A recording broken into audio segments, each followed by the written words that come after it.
Magandang araw po sa inyong lahat, mga kabataan at mga OFWs, mga kababayan.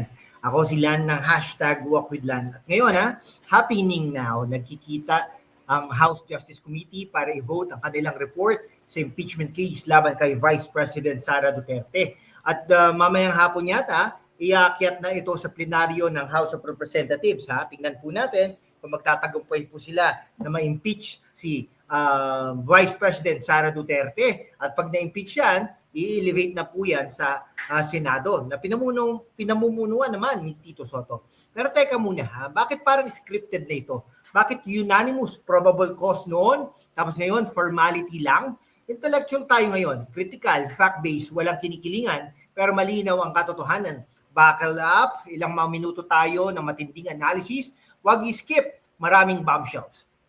Mga kababayan, sa mundo kung saan ang kasinungalingan ay nangingibabaw, ang katotohanan ng unang sinisikil. Pero kasama kayo, magpapatuloy tayo sa laban, walang takot, walang kinikilingan, at laging handa para sa bayan. Sumali na sa aking YouTube channel membership sa hashtag #WalkWithLan at tulungan natin ang channel na maabot ang 100,000 subscribers. Ang inyong suporta ang susi sa kalayaan natin para ipagpatuloy ang pagbabalita ng katotohanan. Salamat at kita-kits sa laban. Una, mga kaibigan, recap tayo with facts. Noong April 29, 2026, unanimous 53-0 vote ng committee para sabihin na may probable cause. Chairperson Jerbil Luistro ang nanguna. Allegations, misuse ng confidential funds, 612 million pesos daw, unexplained wealth, graft, betrayal, public trust, and threats daw. Pero, grabe naman, unexplained wealth, bakit? Bakit sila ba? Anyway, si VP Sara, deny niya lahat yan. Politically motivated daw. At tama siya, timing perfect para sa 2028 elections. Intellectual point, impeachment ay political tool, hindi lang legal. History natin puno nito. Ngayon, criticize natin ang House Justice Committee. Parang kangaroo court ba? Unanimous vote sa politics ng Pilipinas, kapag unanimous ang isang bagay laban sa isang malakas na figure, red flag yan. 53 members, zero dissent. Ano ito? Wire practice? Walang cross-examination na sapat. Si Sara hindi nakapag-attend fully dahil sa legal battles. Due process? Parang niluto na ang report bago pa magsimula. Mga kaibigan, fact lang tayo. Previous impeachment cases show pattern of selective justice. Bakit hindi ganito kabilis sa ibang issues natin, mga kaibigan? Si VP Sara Duterte, ang Iron Lady ng Mindanao at ng Pilipinas na rin, champion ng edukasyon at health services. Bilang youth at OFWs, alalahanin natin, under her watch as Davao Mayor at Education Secretary, maraming initiatives para sa kabataan at overseas workers. Ang confidential funds issue, standard sa executive positions para sa security. Bakit biglang issue ngayon? Political rift with Marcos allies. Sara represents the strong, no-nonsense leadership na kailangan natin. Anti-drug, pro-Filipino at ready for 2028 presidency. Let's break it down fact by fact. Grabe, no? Anyway, mga kabataan, tanong ko sa inyo, gusto nyo ba ng leader na matapang laban sa korupsyon o yung madaling maimpluwensyahan? OFWs, paano ito aapektuhan ang inyong balikbayan, rights at economy? While thinking about the future under strong leadership, practical din tayo. Para sa inyo na OFWs at students na laging on the go, grab these wireless earbuds sa Shopee para malinaw na marinig ang true news habang nasa abroad o commute. Powerbank sa Lazada, never ka na malobat sa live updates. Skincare routine mo habang nanonood. Trending set sa Zalora for that glow up while fighting for truth. Casual wear para sa rallies or online advocacy. Coffee maker para sa late night political discussions. Fitness tracker to stay healthy for the long fight ahead. Links in the description, best finds. Comment down below, Team Sara or Critico? Let's see the poll. Share to your group chats, lalo na sa OFW families. Bakit importante ito? Dahil ang susunod na biktima, baka ikaw o ang prinsipyo mo.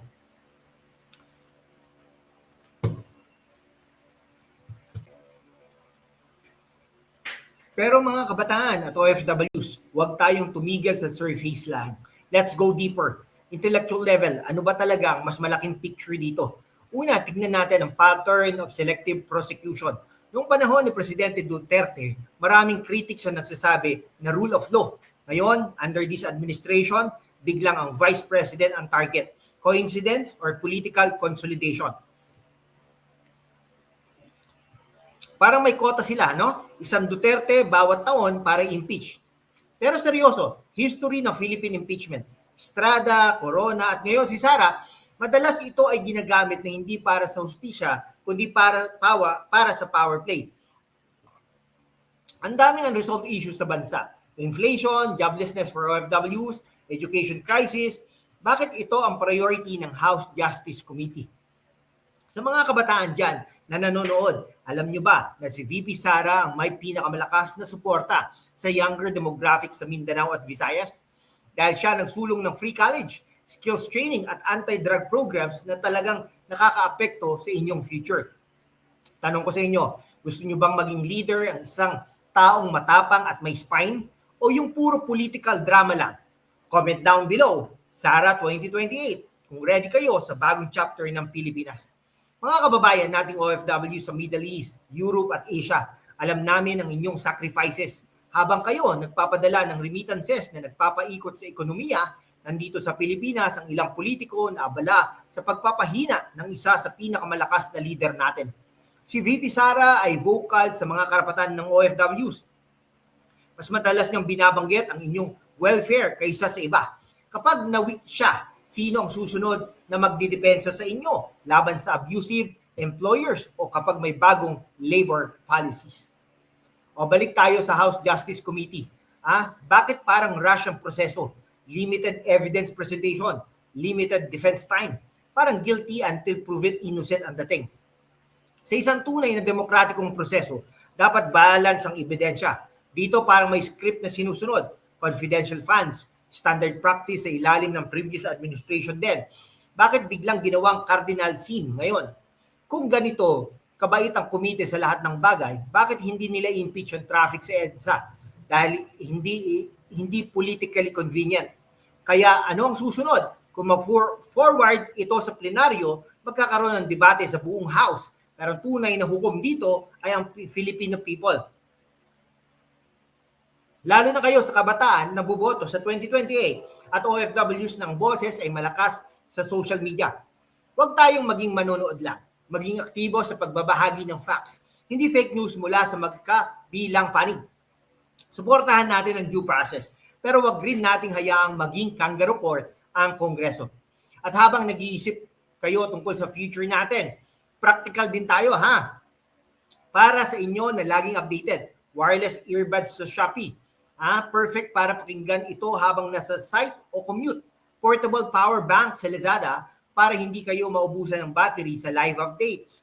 Skincare sa Zalora para fresh kayo kahit stress sa politics. Fitness tracker para healthy habang nasa laban.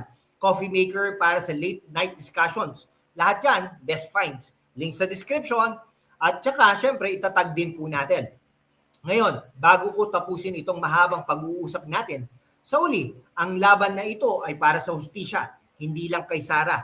House Justice Committee, maging fair kayo. Ang bayan ang nakikinig. VP Sara, patuloy ang suporta namin sa iyo. Kabataan at OFWs, magising tayo at magkaisa. Muli mga kababayan, sa mundo kung saan ang kasinungalingan ay nangingibabaw, ang katotohanan ang unang sinisikil. Pero kasama kayo, magpapatuloy tayo sa laban, walang takot, walang kinikilingan, at laging handa para sa bayan. Sumali na sa aking YouTube channel membership sa #WalkWithLan at tulungan natin ang channel na maabot ang 100,000 subscribers. Ang inyong suporta ang susi sa kalayaan natin para ipagpatuloy ang pagbabalita ng katotohanan. Salamat at kita-kits sa laban. God bless the Philippines. Like, subscribe, share, at comment. Team Sara below. See you in the next one. Stay critical, stay witty, stay informed. Mabuhay ang Pilipinas.